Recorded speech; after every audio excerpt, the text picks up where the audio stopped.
Hey there, hi, Sue Moore here, recovered banker and founder of the Moore Connection.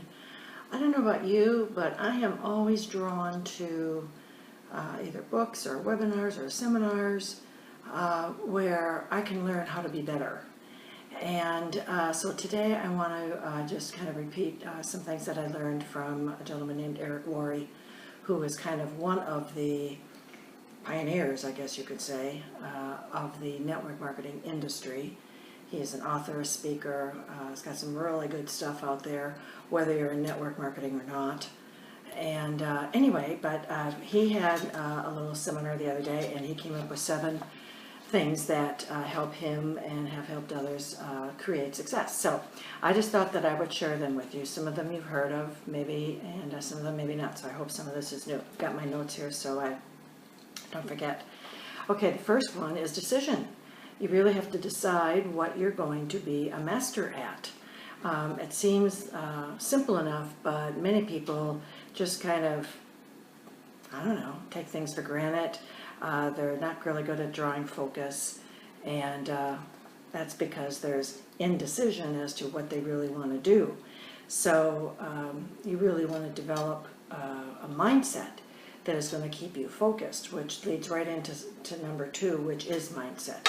That is the pinnacle of the way everything gets done. I don't care what industry you're in, if you're a stay-at-home mom, if you're a teacher or a nurse, doesn't make any difference. What you think up here is really what you become. And so a mindset of accomplishment, a mindset of not worrying about what you think other people think about you, a mindset of being very positive and confident about the outcome. So extraordinarily important. And those kinds of attributes are noticed by supervisors and other people in the organization that have some kind of responsibility for your total area, wherever it is that you are working. Third is collect friends. And I just found this is something I have learned just recently in the last 4 years, although I think I am kind of a natural networker. But successful people find friends all over, and they network daily. They make it their number 1 priority, and once you get to know people, just to get to know them, not to get anything from them, not to give anything to them, just to get to know them, they really do become a support for us throughout our whole lives. It's amazing how that happens. I guess that's one of the benefits of being a little on the older scale of the older age scale as opposed to the younger age scale, because I can look back over a couple of years and see some really neat relationships that were born out of networking, and I'm happy with those, and there's something that is something that you guys can do for yourself also. And one thing that I like to do, and Eric mentions it in his formula here, is every time you meet someone, remember to follow up with them with a note. And I don't mean text, and I don't mean email. I mean a piece of paper and a pen with an envelope and a stamp on it. Let me tell you, if you want to stand out, that's the way to do it. And if you're really crazy nuts like I am, I go to American Stationery and I buy all these wonderful little note cards that are pink or blue or purple or got polka dots on them or whatever.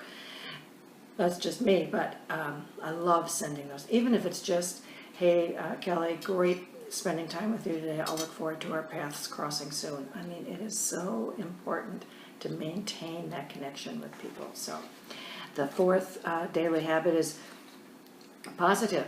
Be thinking about your vision. Who is it that you want to become? And when I left the banking world and came into this venture, I thought I had that all figured out, but I realized, this is all brand new, and now it's a clean slate, open the page in the book, and it's blank, and I can write it. And so what do you want that to be? And it can be as big as you want. And let me see what else. Oh, here's a great one. Michael Beckwith, who is a wonderful author, has an acronym. They're called WMDs. Only they stand for Weapons of Mass Distraction. Now, I don't know about you, but I am one of those. I mean, I can troll down Facebook with the best of you. But then I think, are these income-producing activities? No. Well, then get out of there and get back to the job at hand,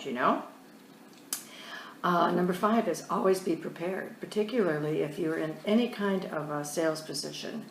You want to be ready with whatever your collateral pieces are, or be familiar with a presentation that you would ask someone to view, or a recorded call that you would ask someone to listen to. Make sure you are prepared, and that you also have your business cards. It's always helpful to follow up with those. And let me see.